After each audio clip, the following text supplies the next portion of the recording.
because I want to be able to show you the video. But I did want to dive in a little bit. Man, I had so much fun this week, and that's kind of cool when you can say that. So much fun studying this passage in Exodus. Maybe it's one that you haven't thought a lot about. We ended up talking about it in our Wednesday night, so our Wednesday night crowd got a little bit of a preview, which is cool. But this scene, as I was going through, and I was telling Anna after the service that this little scene on the mountaintop of Sinai is just so incredible. And it's becoming one of my favorite scenes of that we've covered so far in the book of Exodus. It's so full of just rich meaning and truth, and that's kind of what I was hoping to convey. So hopefully that came across this morning, in the sense that you could tell the story of the Bible with basically this story right here. There's a holy God. There's a holy God who comes, and his presence is just radiating in holiness, but he still wants his people close to him. That's something that God desires. And in order for that closeness to be possible, in order for that closeness and relationship to be viable, there has to be a sacrifice. And it's not just a it's a blood sacrifice, but I love the imagery that we find there in verses 6 through 8, where obviously there's been some oxen that have been sacrificed as offerings on top of this altar that Moses constructs. And some of the blood is covering the altar itself. He throws it on the altar. And in fact, as we read this morning out of Hebrews, according to the writer of Hebrews, he's not just throwing it on the altar, he's throwing it on the book of the covenant at the same time. But it's also blood on the people themselves, so that a little hyssop that they would dip in the basin full of blood, they would kind of sprinkle it on the people. And it's a beautiful imagery of what we find throughout the rest of the Bible, that this is what brings two parties, we could say, that are at odds, that are at enmity, to use that word from the New Testament. The enmity that exists because of our sin and rebellion, this is resolved. Now we are atoned. We are, that word atonement that we focused a little bit on, that comes out of Leviticus. All of this is here. And then he calls them up again, and they eat a meal together. What a beautiful scene, where instead of being in the presence of God and being struck down because he's too mighty, too holy, and it says that in verse 11, where he says, he did not lay his hand on the chief elders, which it's kind of, think about it, think about the opposite. God should have and he could have, because these are unholy people, but no, they're covered by blood, and he didn't lay his hand on them. Instead, what does he do? He invites them to eat and drink. What a beautiful picture this is, as God is confirming his covenant with the people of Israel on Sinai. And he's going to go into the tabernacle next. He's confirming that you're my people. This is kind of closing the book on the idea that I'm telling you how all of this is going to work. And of course, as we mentioned this morning, this is a scene that points forward multiple times to, of course, the upper room, where Jesus does something similar with his disciples as they sit around a table and they eat together. They're looking in the face of Jesus Christ. But also, as we ended this morning, it points us forward to that moment where we will be with God at the end of all things and eating the marriage supper of the Lamb together. This beautiful feast that God is promising his people, full of richness, as it says in Isaiah, full of aged wine. That idea is just full of abundance and blessing and opulence. That's what God is preparing. So when Jesus says, I'm going to prepare a place for you, I'm going to prepare not only a house, a mansion, he's going to prepare a place setting at the table. And so what a beautiful picture this scene is. It's so rich and full. And I had so much fun studying it, because that line from the last battle immediately came to my head, the Chronicles of Narnia story of Mr. Tumnus calling them to go further up and further in, just because the more you go into this story, it just keeps getting bigger. Have you seen those little videos of these people that will draw a drawing on their iPad, but then they'll zoom in, and there's like a whole new world within this little tiny pixel, and then they keep zooming in, and there's another little world. It's drawings within drawings within drawings. Anyways, I'll have to show you one of those sometime. But that's kind of what it was just filling my head with you can keep going, and this is just, Pastor Eric has talked about patterns. What a beautiful pattern to find in this moment. And of course, the other thing that, I don't know if I mentioned or not, but what is awesome about this scene is that you're getting this, I think I mentioned this on Wednesday, but we're getting a second iteration, or a second, we could say, what do you call it? A dress rehearsal. We'll call it that. This is sort of like a second dress rehearsal for what's going to happen in the tabernacle. Because we got that in Exodus chapter 19 with all of the different barriers and Moses going up. He's going into, we could say, the Holy of Holies. He's with God himself on the top of the mountain. And of course, he comes back down. And now we're getting a second moment of that, where there's procedure to follow and there's only one person that's allowed to go in, all that kind of stuff. You're getting all of the same sort of layout, because that's what we're going to find out in the next couple chapters about what's involved in the tabernacle. How does worship function in the tabernacle? With the different pieces of furniture, the different layouts, who does what, the roles of the priests, when we get to that in a couple chapters. And we're getting a preview of all of that right here. In one short little 11-verse story, you're getting a preview of Israelite life in the tabernacle and then later on in the temple. You're getting a preview of what a priest actually does. Even before that, we're not there yet. It's in chapter, where's the priesthood established?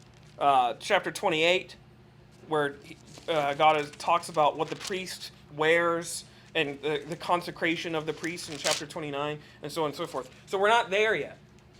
But we already can understand, you can already see that God is giving Moses an understanding of what the priest does and how he is representing the people, and there's blood involved, sacrifice involved. So anyways, beautiful, beautiful scene. Before I share any of those other things that I want to share, but what was something that perhaps if you were here this morning that stood out to you? Maybe this is a familiar passage, maybe it's not a familiar passage, but was there something in particular that struck you this morning as you were listening, as you were reading to the words of God? Is there anything that struck you as that surprised you, maybe? Anything at all you would like to share? Lorraine, yes. I guess I just never realized that they ate and drank. Yeah. It was like a meal for all of them. That never hit me. I never heard that before. Yeah, it is. I know I read it, but I guess I just went over too fast. It's a beautiful scene too, because we, in our American culture, we are driven by fast food. So we don't have as much sacredness, at least as we used to, when it comes to eating. But eating was what? It was a very sacred moment. Sharing a meal with somebody in the age of the scriptures wasn't just like, oh, you're just a casual thing. It was a very formal thing, but it was not just formal. You're sharing not just food, you're sharing your heart, you're sharing relationship. It was something that you're bringing people together in a beautiful moment. And so that's, again, a feature of this scene. Because, again, it's not just they're prostrate and falling before a holy God, which it would be right to do, but you also have this sense that they're not timid. And maybe they might have been, but now they're relaxing at a table with God, eating with him in that moment. It speaks to acceptance. It speaks to the idea that God is bringing his people and they belong there. It's not like they're intruding upon God's presence. No, this is where God wants them. And it speaks to, no, you're right where you belong. So yeah, that's a great point, Lorraine. And you see eating and drinking multiple times throughout Scripture at different moments. It makes me think all the way back, remember, in Genesis 14, where we talked about this recently, that's why it's on my mind, with Melchizedek. And when Abraham goes to Melchizedek, what do? They eat and drink. They have a little mini communion service in Genesis 14. And here they're doing something similar. And then eating and drinking with Jesus in the upper room. So again, you find these different moments where this is really important stuff. Like, we can just gloss over it. But no, sit and stop and think about, no, they're eating and drinking in the presence of the holy God. Like, that speaks to something. And that speaks to what God is doing through this moment. He's bringing these people into relationship with him. So what a great detail. And just, again, thinking about what that must have been like. So, yeah, great detail, Ryan. Yeah, Eric. Yeah, I was going to say how this ties in, too, with Ezekiel chapter 1, where he sees the wheels within a wheel. And what's really interesting, I was trying to find the passage, I think it's, let's see. I have it in my notes. Verse 26. Yeah, verse 26, it says, so it talks about, we know about when he sees all these beings, with the wheels within a wheel and stuff. Then it says, and above the expanse over their heads was a likeness of a throne in appearance like sapphire. Mm-hmm. And seated above the likeness of a throne was a likeness of the human appearance. What's really interesting about that, when I was working on my book that I was writing about, like breaking down the Bible, what this, like, how I saw this and what I saw commentators say too, is that this is the same thing essentially Moses saw. And what's really interesting, the wheels in there, it was a really cool take on this. The wheels showed, because remember, when he shows up here, this is not in Israel, this is actually in Babylon. And what the wheels were is showing that God's mobile. His throne's not stuck in Jerusalem, really. He can go wherever he wants, and he'll bring the throne to you if he has to. Mm-hmm. So that's why the wheels are there. But he's wheeling his throne that Moses and everybody, and Isaiah, if you look at Isaiah, it doesn't say sapphire, but his encounter was probably very, when he says his temple, he's probably running into the same thing. And then, of course, John writes about it later on in his encounter. But you can see the exact sapphire there, and you can see the same connection that that they were all seeing the same thing. It's like almost reminds me of those aliens where like, they're not real, it's like, but they're all saying the same thing. They all saw the same sapphire. Like, it's got to be something. Yeah. And so it's the same kind of a concept. It is a really good point to note that what Ezekiel saw is what Moses saw, is what Isaiah saw. God on his throne, like, and this is another cool part too that we were trying. I think hopefully that you got this morning with the idea of, you know, Mr. Tumnus called Aslan's world an onion, and you take the layers and it keeps getting bigger, and you kind of sense the same thing in Exodus 19. God reveals himself in smoke and thunder and lightning, and now another little layer. They see the Lord's feet. They see his footstool as he's on his throne. We know it's his throne from Ezekiel, from Isaiah. We know they're seeing the throne of God. And then fast forward to chapter 33. What does Moses see? He sees that God's back. And so you can see there's little layers just falling off as God is revealing who he is to his people. And then, of course, we have the ultimate revelation because God's followers in the New Testament, they get to see God in the face. Because remember what Jesus says in John chapter 12, if you've seen me, you've seen the Father. What a radical statement. Because everyone has thought all along that we can't look God in the face or else we'll die. Well, Jesus is saying, I'm God in the flesh. And if you've seen me, you've seen the Father. And that's why Paul says what he says in 2 Corinthians 4. We read this on Wednesday, where he talks about the idea that the God who spoke everything into existence, he has put his glory, and that we see his glory in the face of Jesus. What a beautiful sort of unraveling of God's revelation that we find all throughout Scripture, from Sinai all the way to Jesus. Eric, did you want to say Yeah, I was something? going to say, even going along with what you're saying about how, the deeper you go, the bigger it gets and the more there is. If you haven't realized before, a lot of Bible scholars say that, like, when you see him talking about God's throne, or later on you'll see, like, John talk about heaven, he'll never say it's red and green and blue. He'll say things like emerald and jasper and sapphire. And the reason being is because when you run light through these gemstones, you look at these gemstones that are mentioned, if you look at them in real life, they look beautiful and light, and they almost look like that color amplified. And a lot of people believe, and I believe it too, that the reason you never see colors mentioned in only gems is because it's to show you that it's a hyperdimensional color, that if you saw, your mind couldn't even process this color. And this is the best I can tell you, is this color amplified on Earth. It's the closest thing we have. Sapphire's, but it's even better than sapphire. But it's the closest thing I can tell you. Yeah. Because it was these colors that I can't even explain. Yeah, that's a great point. I don't think it's actually made out of sapphires. That'd be pretty cool. Mm-hmm. But it's, it's more to like try. These writers, like, we've made this point with John in the Revelation. He's using the most extreme limits of human language to describe something that can't be described in human language. The closest thing I can get and tell you, it looks like sapphire. So that's a good, helpful way. Spoiler alert too, Elijah probably didn't go in a chariot. It looked like one to them, that's all I can say, but it's probably not even a chariot. It's Probably something not. different. That's a good point. Yeah. Anything else from this text stand out to you from Exodus 24? Anything else that just reach out and grab you?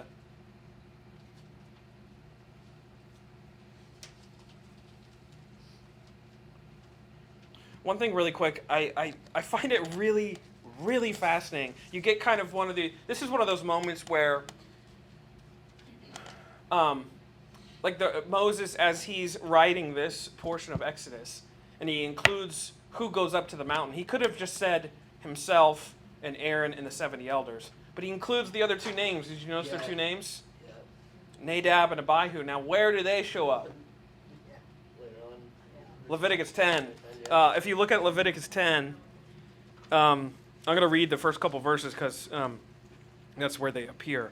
But Leviticus 10 says this, "Now Nadab and Abihu, the sons of Aaron, each took his censer and put fire in it and laid incense on it and offered unauthorized fire before the Lord, which he had not commanded them. And the fire came out from before the Lord and consumed them, and they died before the Lord. Then Moses said to Aaron, 'This is what the Lord has said. Among those who are near me, I will be sanctified, and before all the people I will be glorified.' And Aaron held his peace." Fascinating descent of Aaron's sons. They're brought up the mountain as part of this amazing moment where they behold God. And now we find they're kind of doing their own thing. This is unauthorized. This is not following the book of the covenant. They're not following the way in which God had ordained all of this to go down, and they lose their lives for it.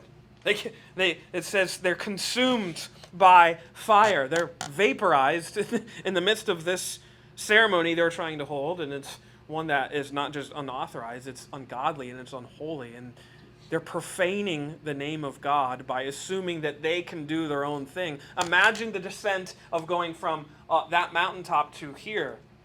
And what we're finding in Exodus 24, why is Moses name dropping them? Because it's almost like that moment where it's like, hey, remember these guys for later.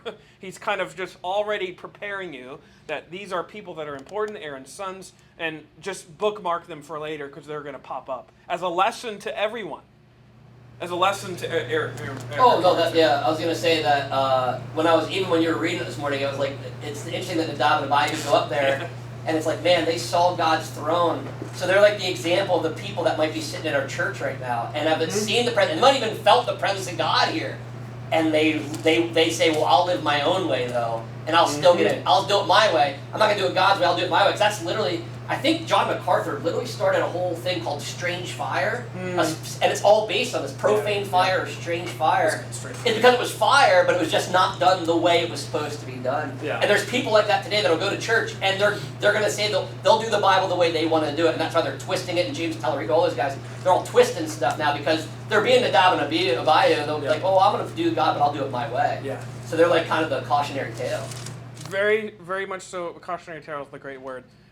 That's kind of why Moses is throwing them in there. So that way, if you've already read Leviticus, you could be like, whoa, whoa, whoa, I know these guys. And so it's a very cautionary tale for anyone who has been in an encounter, not only just an encounter, but they've been close to worshiping God the Father. It reminds me of the book of Hebrews, chapters 6 and 10, where it talks about those who've heard before and all that kind of stuff, and they fall away. It's kind of one of those cautionary tales appearing again. The only other thing I wanted to mention, and we went a little bit over what I wanted to do, but we're still going to show the video in a second, is that this is sort of like the high point of Israel's relationship with God, at least in the book of Exodus. This moment, it's quite literally a mountaintop moment. It's a mountaintop moment in the sense of geography. It's a mountaintop moment in the sense of the spiritual experience as they have with God. It's not just spiritual, a quite physical experience as they are with God on the top of this mountain. Because in a few chapters, what happens? Well, the golden calf. Quite very much the opposite, because Moses is just taken away too darn long on the mountain, and the people get restless. And so what does Aaron do? Think about this tragic cautionary tale. Aaron, the guy who sees God's footstool, makes an idol and has the audacity to say, "This is your God." Imagine just, again, humanize Aaron for a second. Maybe this is something we're going to have to study and try and figure out, because we don't know Aaron's mind. We can just read his actions. But again, think about Aaron has gone from seeing God's throne, seeing his footstool, to now having the audacity to make an idol out of gold, breaking a bunch of commandments of God, but then having the audacity to say, like, I can capture this God in the form of a little golden cow that I can make. And then he's, it just appeared out of the fire. I always love that part when he's making an excuse. It just happened. But you can again see what does this kind of show? It shows us human hearts. We are so prone to just going our own way, and we are prone to restlessness. We are prone to making idols out of so many different things. As John Calvin is famous for saying, our hearts are idol factories, and you can kind of see that with Aaron. Anyway, this is the high point, Exodus 24. Of course, we're going to have some other chapters where he's going to describe the tabernacle and the priesthood and all sorts of things. But this is kind of, you can jump from here to Exodus 32 and you're like, whoa, this is, what's happening here? This is a totally different people of God that we're reading about. But it shows you the fickleness, the faithlessness. You know what it talks about in 2 Timothy chapter 2, where it says that even though we are faithless, he is faithful. You're kind of seeing that in real time when you read about the people of God as they go from this mountaintop experience to trying to imitate God with golden calves. So, anything else stand out to you before we jump into the video? Because I wanted to show that. Okay, this is one of my favorite scenes. Let me see if I can get this video pulled up really quick.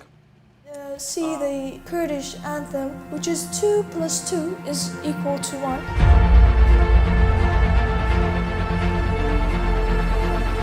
We use this anthem a lot because we hope someday we became one independent Kurdistan.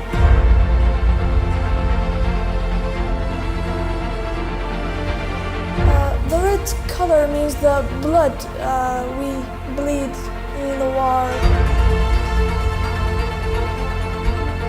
White color means peace, because we really want to make peace. And the green one means Kurdistan nature.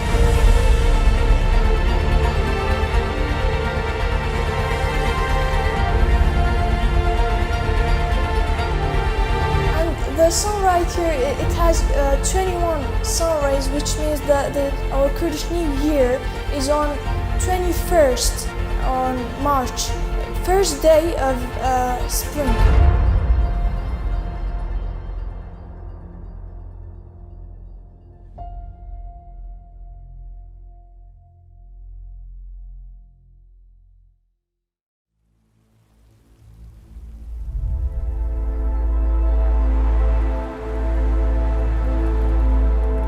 It's amazing when you walk into these schools for the second time or third time, and you walk down the hallway and hear some little kid scream your name. You turn around and you see him waving in the hallway, and they remember you, and it makes us feel amazing. It's a heartwarming thing. One of the individuals had come out and said, "Look, I want to give you a gift," and it was a head wrap. And she's like, "This is a token of honor." And she said, "I see you as an uncle because you're taking care of us. It's a position where we know that you guys love us, and so we want to honor you in that." And so just to be accepted into their culture, accepted into their, we'll say, family, really, we're 1,000 miles away from anyone we know, and it's cool to just come in and people are genuinely happy to see you. So it's kind of a neat little connection that I think we sometimes take for granted. Yeah, I think you're right. Yeah, that's right. But I decided to wear My favorite part of this trip, I think there's a couple highlights. One of them was to be able to actually spend, because of the weather, we got to spend a little bit more time at one of the schools and spend time with the kids. And so that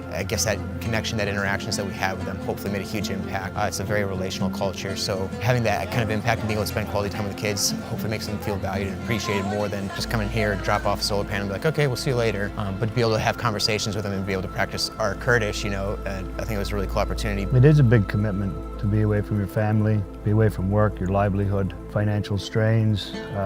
Particular this time of year is winter time here, so my wife doesn't plow the driveway, So there was all sorts of things going on back here at home, weather-wise, not just being away from work and family, but other duties that we have. We still have a calling to go and help those that are less fortunate than ourselves. Biggest challenge I faced leading up, heading to Iraq, was just wondering, is the business going to be there when I get back? Is my family going to be okay with it? Why is he going? Why is he doing this? Is outreach going to be successful when I'm gone, because we have so many projects going on in the community, and just had all these things going through my mind. And, you know, traveling thousands of miles away, is my family going to be okay? Am I going to be able to keep in touch with them? Am I going to be able to tell them what's going on? So I had all this going through my mind, and I felt like an overwhelming sense of calm, like, Pat, it's all going to be okay. God just telling me, just go. Back to that, here I am again, Lord, send me. So the little things like this that our kids at home take for granted, and that I take for granted, just the ability to play volleyball in our backyard pretty much whenever we want. They have a full gymnasium at the school with heat and light and everything else that they need, and I'm definitely blessed to be here, just not only to help them out, but to get them a safe place that they can play volleyball and enjoy the day on top of learning. Emma would definitely love this, but the net's a little too low for her. So we headed back to Kurdistan to finish some of the work and actually expand some of the projects that we had going on. We did some schools in Saran, Diana, Almidi, Choman, Khalafan. Just we were literally all over the map in northern Iraq. A lot of long drives, a lot of long hours in the vehicle. And what we're getting ready to do is actually take a look right here, replace some of the plexiglass up on this roof. Right now, as you can see, there's a hole that goes straight through into the school itself, right smack in the center of the school. Get the material ordered, and then the beginning of next week we'll come in, install, and replace what needs to be fixed here. So that's this is one of the schools that we did the solar panel project for, and we can take a look down the other side. That's where they went. But we're on our way to Saran today as well to look at a second school. The biggest thing we're looking for is the Yellow Flower School. Is looking for the installation of a camera system for security and like closed circuit TV. So that's kind of our big plans for today. Just kind of getting the material lists, the measurements, and prepping for the install. So that's what we got going on today. So before we could even install the cameras, we had to source materials and tools. Aside from sourcing the camera and the wiring, the quality of their material is not the best. Their tools are also not what we're used to here in America. In spite of all those things, we were able to get it done. We did make some improvements on the volleyball court, patching concrete, and then installing the cameras. They, at best, their stuff is like a B+, maybe even like a C+ or a B-. We just kept diligently working through it, and we got it done. They were able to benefit from having a good monitor system in the principal's office. They can see out on the street. Pretty much a 360 view of the school now, so that's a huge benefit for them in that regard. It took about a day and a half, almost 2 days, numerous trips to different locations. Clearly they don't have a Home Depot or a Lowe's, so we had gone downtown to a bazaar. At each of the individual shops, one spot we were able to get zip ties, another shop we were able to get fasteners, anchors. Going to buy bags of concrete, you really just can't do that. You have to go to the concrete batch plant, and it's a whole process, where here we're just so used to going and picking it all up, bing bang boom, and install it. Over there you really have to fight tooth and nail to get everything you need before you can even actually go out and start the installation. So in the previous trip, we provided solar panels for this school and other villages too. And now you can see they have power from the school. And yeah, now with the camera system, everything should get them ready to go. And yeah, thank you very much.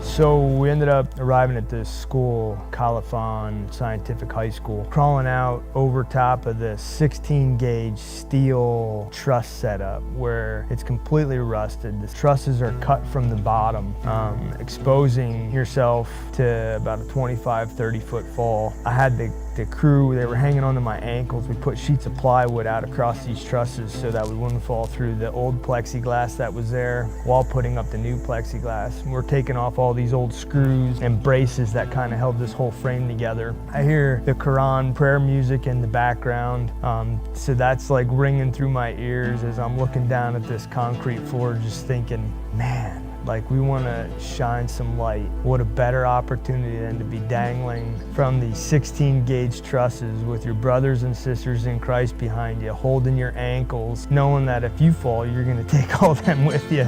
And they don't care, they're just holding on to your ankles, just so we can keep the elements out of the school, the snow, the rain, the cold weather, and then the skylight would provide enough light during the day too that kids would be able to see to navigate the school. So here I am dangling, with, like I said, 30 feet in the air, power tool in my right hand, my brothers and sisters in Christ, holding my ankles, thinking, man, I'm 7,000 miles away from home, up here in the mountains, pretty much predominant Muslim country, and here we are trying to share Christ and the love of Christ. No OSHA, Timmy actually calls it NOSHA, in the middle of nowhere, and it just rang through my ears again. Here I am, Lord, send me, and couldn't imagine being at another place at that time.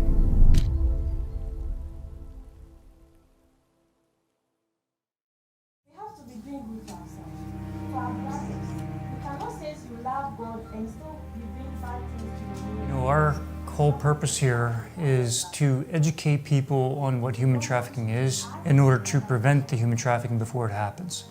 Education is a key thing that we work with other non-government organizations, nonprofits back in the States, even for educational concept, to teach people what it actually is, what it looks like, in order to be able to prevent that from happening. So here in Kurdistan, we've really been focusing on getting power to schools through solar systems. This trip, we were actually able to provide some laptop computers to, again, assist with the education process. Their schooling is much different here than what it is back in the States. So short periods of time that they spend on specific studies, so we want to ensure that they have the power and the ability to do that in the short period of time that they have. So the solar systems is a huge benefit. Why is the education important? It's really not about educating them on counter human trafficking, but it's to give them a skill set, the education to be able to get a skill set or job to have money so they don't need to go and find these other lucrative businesses that are going to be snaring them into a trafficking situation. So I'm just grateful that God made a way for me this time around. At least we were able to make impact with the migrants, especially because they are the most people that are very important here, that we want to protect them, make sure they are okay, because they are from different countries to look for greener pastures and also look for work. And I believe that they need to be protected and their safety matters. You know, there's a lot of people from Ghana that have fallen trapped to that because they're all poverty-stricken areas, and so they're always looking for an easier route, and sometimes that easier route is somebody enticing them to believe or make them believe that, hey, we have this great job for you over here. You can learn to be a nurse, you can be a house cleaner, you can be an educator. And then when they get over here, they take their passports, they take their visa, they take all the documents they have, and they now have them hostage. Learning pieces that we gathered from the church, the Pentecostal church that we went to, they're all coming there with the same background. You know, that they came here with a promise of a great job, and either the company that they were working with lied to them and was forcing them to do other things, or are holding their documents hostage so that they can't go back. And so now we're trying to work with that church to educate them on what the process is so they can actually help the people from their countries to get the word out, to spread the word that these are things you need to look out for. So there's a lot of different things that's been brought to light, which is educational for us. You know, even though that our whole plan kind of got turned upside down, God opens up many doors, and we've learned that over the years of us believing that we're going to come here kicking in doors to make things happen the way we think they're going to happen, but yet God always sits back and laughs and says, yeah, let me show you what I can do. It's always amazing. So we don't even know the full gravity of what we're going to learn from this experience, but it wasn't at all like we planned, but I know it's God's plan, and therefore it's meant to be. You know, we had trainings planned. We had 3 trainings planned, and all 3 trainings were canceled within 24 hours of the time we were supposed to do the training. So all the preparation work, all the training on our side, and you know, revision of PowerPoints, all that stuff, we kind of felt like defeated a little bit. We're like, man, what are we doing? Sickness, man. We had so many people were getting sick. It seemed like you turn around and a new person is down with some sort of virus or illness. One thing that I learned from this whole thing, it was a great reminder, is that I'm not in control of anything. The Lord himself will set our path straight, right? We're told not to lean on to our own understanding, but in all our ways acknowledge him and he will make our path straight. So it really was a humbling experience for us, because in all of our planning and all of our networking and communication and contact, God's like, I got a plan for you, just follow me, trust me, and it'll be an amazing experience.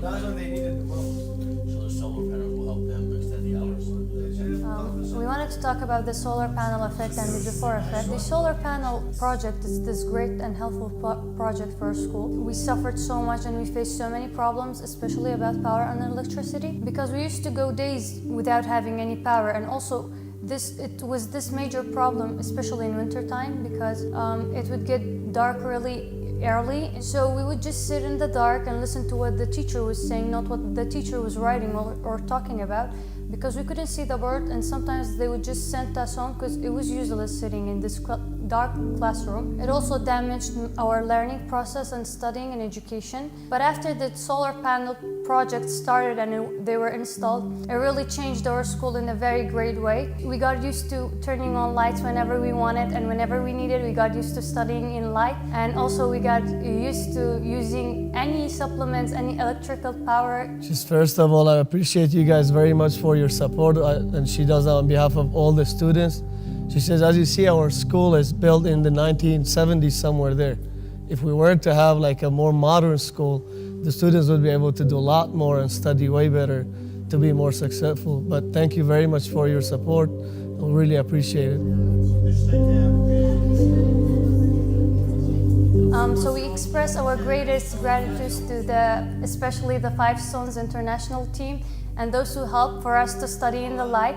You know, they always say to the future's country leaders, it's in schools, classrooms. Thank you for making learning, make Kurdistan better, and maybe build a free, better Kurdistan. Thank you so much. So we were also able to interact with General Barham again. General Barham has been one of our solid supporters from the beginning, setting up different things from interviews and trainings.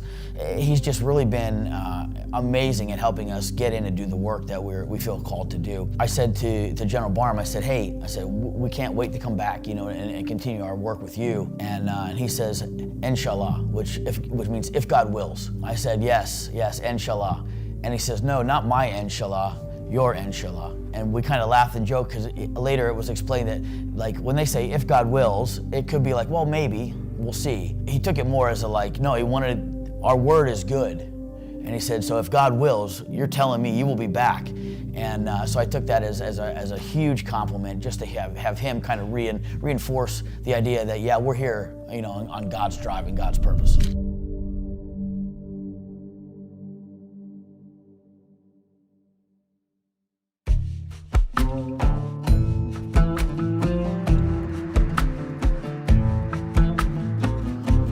The thing about Kurdistan is they are a very loving culture.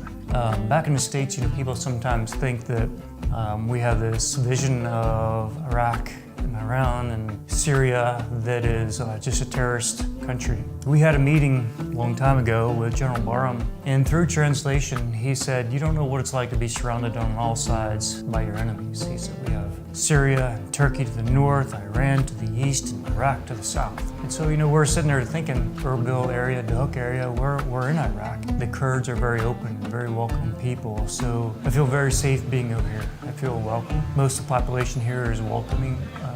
They want to assimilate the way we live. They want to dress the way we dress. They want to have the same freedoms that we have. And so it's kind of a glimpse of encouragement for them, I think, you know, to let them know that there are better things on the other side. I did get a little bit of culture shock. I never sat Indian style and ate off the floor before, where like you hand your plate and it just goes down to one end of the room and back and it's full, and if you empty it, it goes back down and it comes back full again, and there's just this amazing spread of food. The people are so nice. The place we stayed, Five Stones house, Mustafa and his family that lived there, they're amazing. I wasn't sure how we were going to be received, how I was going to be received as a Christian, just being completely open with it. They were welcoming us open-hearted. So I'm gonna miss Mustafa and Ali. I really love them guys. They're just such good people. We're not related, but I do consider them my brothers, and I look forward to seeing them, and honestly, I already miss them, so.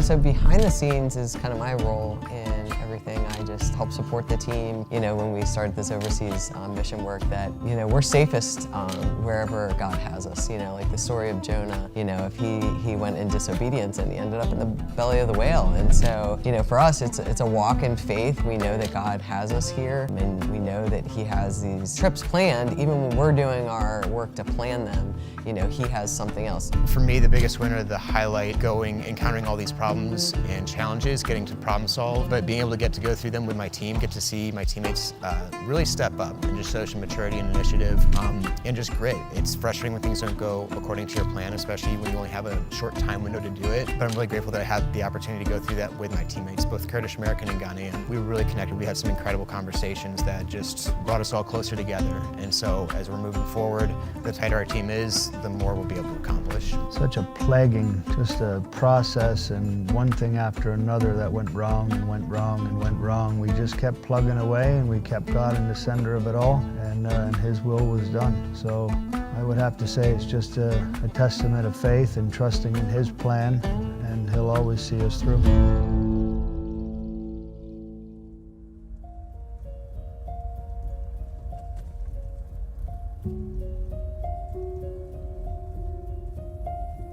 Here is really safe, and we love anyone who can help us and make change. And I'm sure we are going to make a better Kurdistan, especially our generation and me.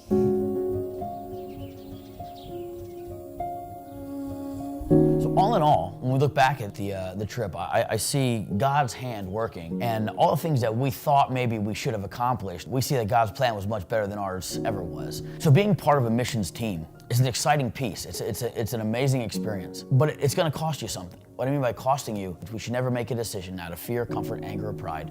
And so I think for Americans, I know for me personally, sometimes the biggest or the hardest one to overcome is that comfort. We're so comfortable in our daily life, in our daily grind, that we know, hey, this is my schedule, this is what I do, this is how this works. And sometimes God calls us out of those things to rely on his strength, on his power to show us his will for us in our life.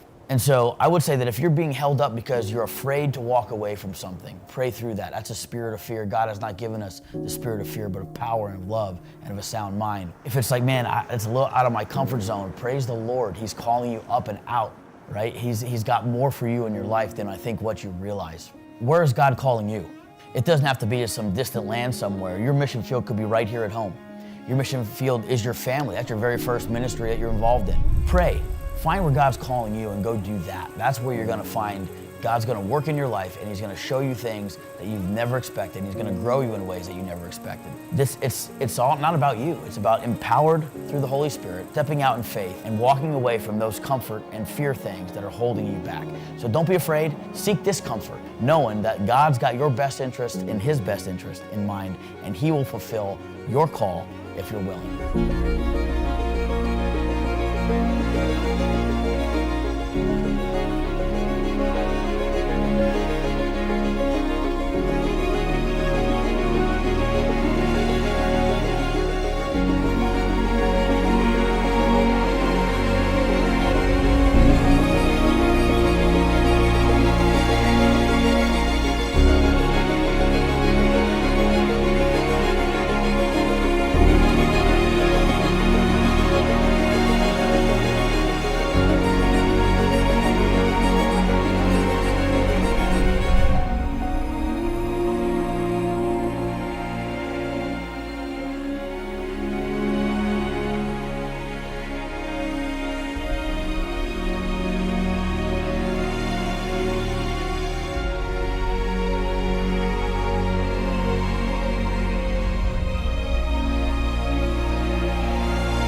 what a great testimony.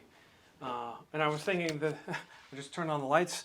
The thing that stood out to me in that was just how thankful they were for the fact that they could turn on lights in a school. What a great testament that is to not only perhaps the things that we just take for granted. Sometimes I love it when Beard prays on Wednesday nights. God, thank you for the ground under our feet and the ceiling above our heads. Those little things that we just go inside, turn the lights, it's going to turn on because there's a power grid over there. No, we can be so thankful for that. What a great testimony that is. So thank you for all your prayers. I know Shane's going to appreciate it as you pray for them. I'm not sure when their next overseas trip is, but we know that wherever they go, we don't have to worry about them doing work. Clearly, they're doing a lot of stuff over in Iraq. We're so thankful for all that they do over there, and praise the Lord for it. So let me pray, and then we'll be dismissed for this evening. Thank you so much for being here.